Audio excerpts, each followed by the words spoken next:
Alrighty, well, welcome to our review of the Ready to Go On. It's time to review Chapter 2, um, at least the second half of Chapter 2, 2.4 through 2.6. Notice we will not be covering 2.7. Sorry, but enjoy the little bit of a break of a lesson there. And so notice, if you notice, they're actually going to need to use two different pages here because 2.4 in the book was actually part of the first half, but I'm using it as part of our second half. So you have page 103, 17, and 18, all. Yeah, and page 127, 1 through 8 all.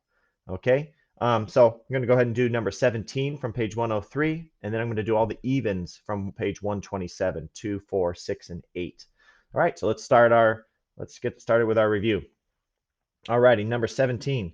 It gives us a conditional statement. If two angles are supplementary, then the sum of their measure is 180 degrees. And the book just gives us the instructions to write a converse and then a biconditional statement. So let's do it. Converse is where we take our hypothesis and switch it with the conclusion, or our P and our Q. So if I look here, I can see here is my hypothesis. If two angles are supplementary, because there's my if. And then after my then, I can see here is my conclusion. The sum of their measure is 180 degrees. So I am just going to swap these. And so our converse will be if the sum of two angles is 180 degrees, then they are, you could say the angles, they are supplementary. So hopefully you're getting good at writing converses by now. You just switch them. And then this would be a test for if this is going to be a true biconditional. The question doesn't ask us whether it's true or not, but we can see there's really no counterexamples to either one of these statements. If two angles are supplementary, then they're going to add up to 180. And if they add up to 180, that makes them also supplementary.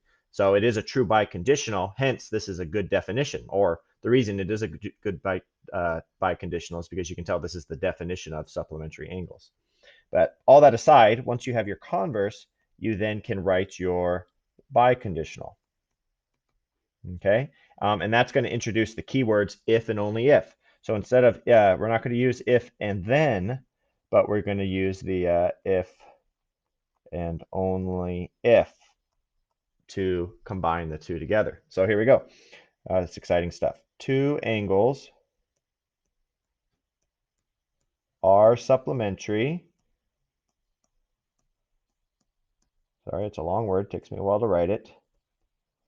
Okay, here's the big moment. If and only if the sum of their measure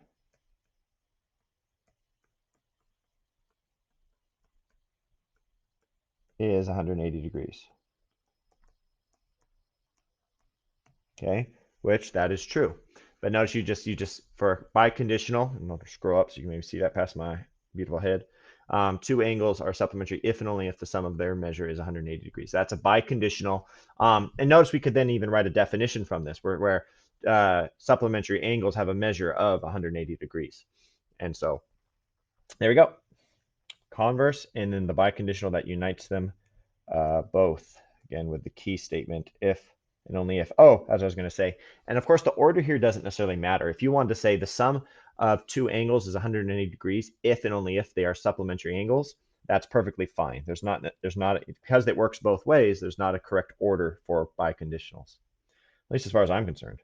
Okay, so then moving on to the other Ready to Go On, page 127. Let's work through the evens there, starting with number 2. It says to solve the equation and then justify each step. So this is practicing the algebra proof. So this one, we've got a real basic algebra equation here. I'm going to solve for y. I'm going to start by adding the 1 to both sides. Alrighty, beautiful. So that gives us 4y equals 28. And then I would find y by dividing by 4, because it's the opposite of multiplying by 4.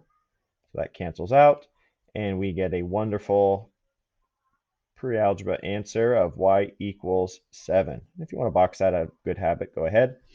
All right, so there we go. Hopefully that's your algebra skills. But think of this as our statements, and now we need our reasons because we're practicing 2-column proofs.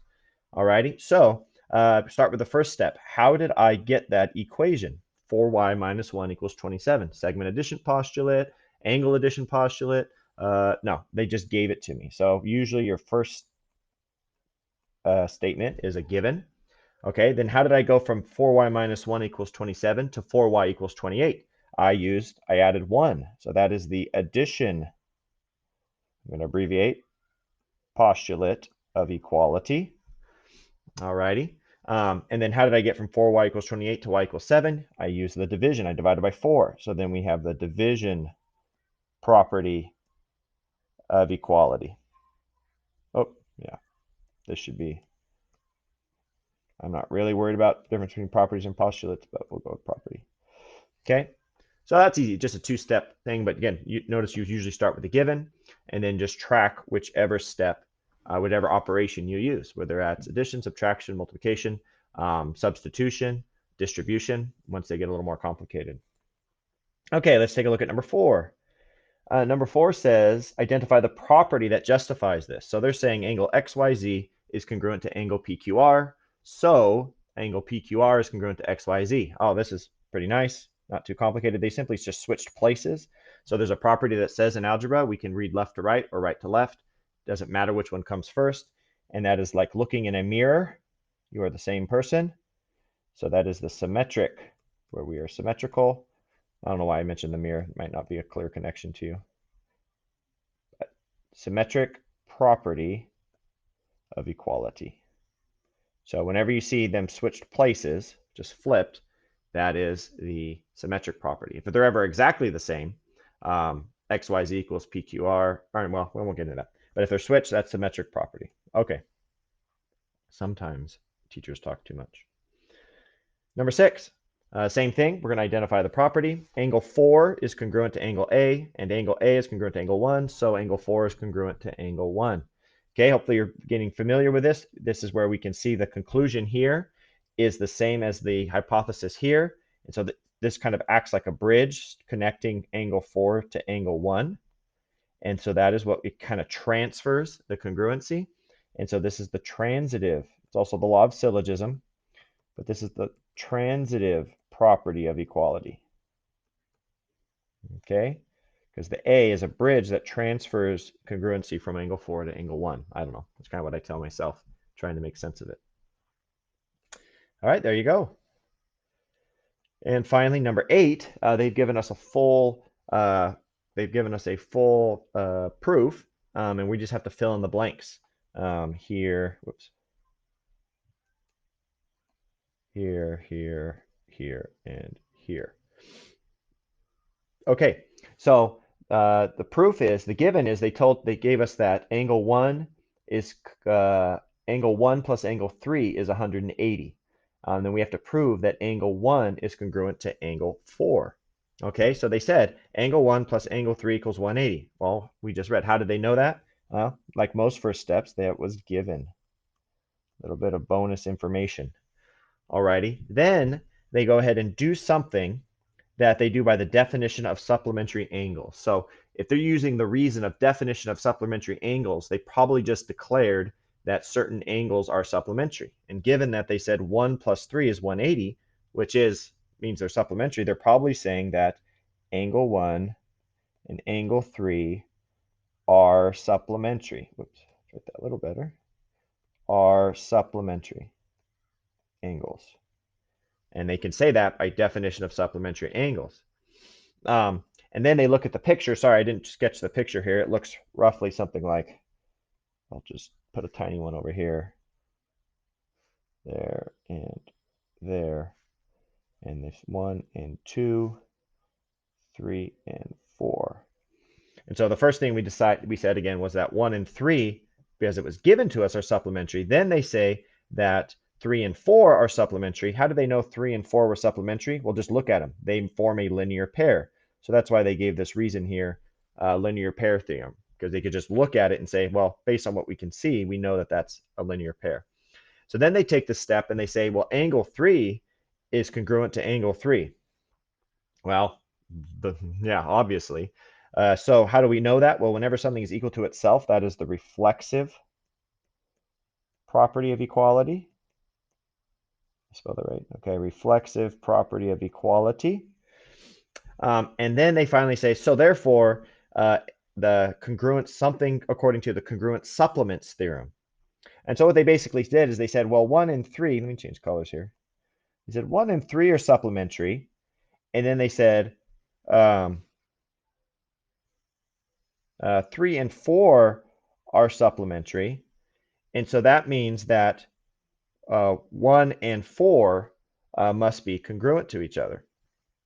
And so the other kind of key thing here is that the last step here, number 5, should always be the proof. So if they finish the proof properly, which if they've given it to you, they have, the last step has to be what they said to prove, and that is they have just proved that angle 1 is congruent to angle 4. If you look at your proof, that's what they said. So we've proven that angle 1 must be congruent to angle 4 because they are both supplementary angles, or they're both supplementary to a congruent angle. In other words, 4 is supplementary to 3, and 1 is supplementary to 3. So that means 1 and 4 must be congruent to each other because they're kind of sharing 3 right here. If 4 and 3 are supplementary and 1 and 3 are supplementary, as we established in steps 1 and 2, then that makes 1 and 4 congruent, according to the congruent supplements theorem. Alrighty? So you can kind of reason your way through that, but also I'm kind of giving you a cheat. The first step up here is usually the given. The last step down here is going to be the proof. Alrighty, it's all right. Keep practicing those proofs. Luckily, the ones for chapter 2 are pretty light. They're going to get more intensive in chapters 3 and 4, but we're just warming up to that. So do your best. Please reach out and get help. If you feel like you're just randomly guessing, reach out and let's Zoom for a few minutes, and I can give you some practice and maybe give you some more confidence. Alrighty, good luck and talk to you soon. We have a quiz. We'll be having a quiz on Friday, sections 2.4 through 2.6.